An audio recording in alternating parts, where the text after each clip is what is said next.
शब कद्र की नफिल नमाज का बहुत ही आसान तरीका आज मैं आपके सामने बयान करने वाला हूँ।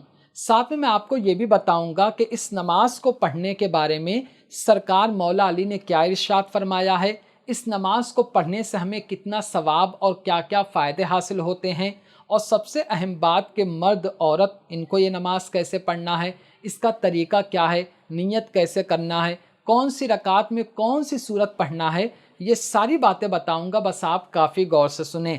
अस्सलामु अलैकुम, आप देख रहे हैं अस्करी चमन। नासरीन, सबसे पहले आप एक बात सुन लीजिए कि शब कद्र में जब कोई बंदा नफिल नमाज पढ़ता है, चाहे वो 2 रकात पढ़े या 4 रकात पढ़े, तो उसको एक बहुत बड़ा फ़ायदा हासिल होता है, जो किताब तफसीरे रूहुल बयान शरीफ में है।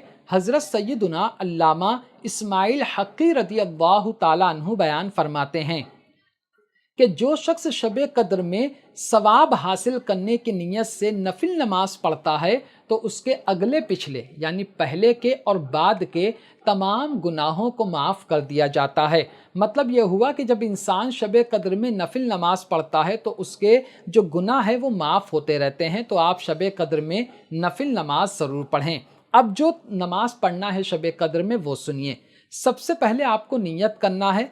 नियत की मैंने 2 रकात नमाज नफिल वास्ते अल्लाह ताला के, रुख मेरा काबा शरीफ की तरफ, अल्लाहु अकबर। आपको 2 रकात पढ़ना है। मर्द औरत सबको इसी तरह नियत करना है और इसी तरह पढ़ना है, ठीक है। फिर से सुनो।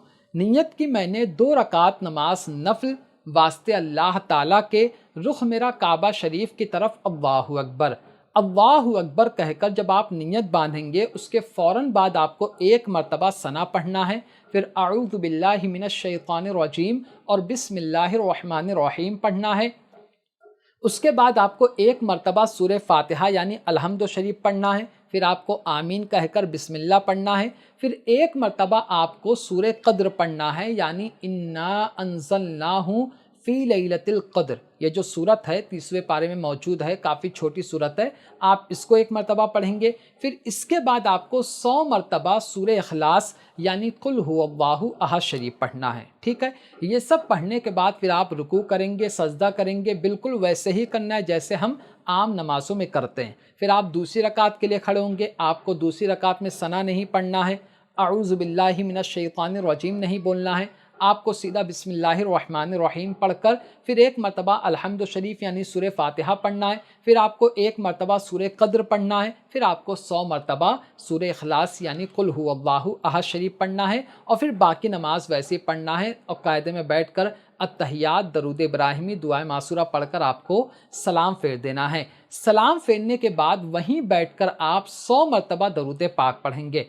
आपको जो दरूद पाक याद हो आप वो दरूद पाक पढ़ सकते हैं। आपको 100 मरतबा पढ़ना है और फिर आपको दुआ मांगना है अपने लिए और आपके घर वालों के लिए और तमाम मोमिन मर्द औरत के लिए।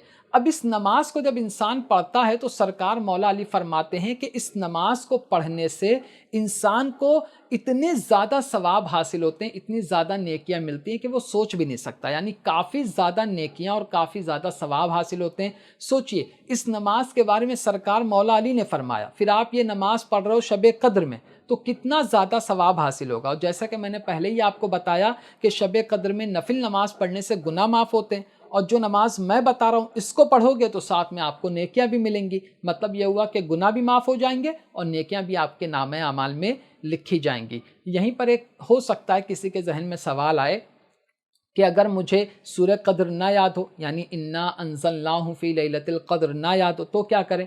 तो करना क्या है, फिर आपको सूरह फातिहा पढ़िए यानी अलहम्दु शरीफ पढ़िए और उसके बाद 100 मरतबा कुल हुवल्लाहु अहद शरीफ पढ़ लीजिए। दोनों रकात में इस तरह करके आपको शब कद्र की नमाज पढ़ना है। तो उम्मीद करता हूँ कि अब आप समझ गए होंगे कि शब कद्र में आपको कौन सी नमाज पढ़ना है, उसका तरीका क्या है। फिर भी कोई सवाल अगर आपके जहन में तो आप ज़रूर पूछिए, इंशाअल्लाह मैं उसका जवाब ज़रूर दूंगा। तो आज की वीडियो में सिर्फ इतना ही। अस्सलामु अलैकुम।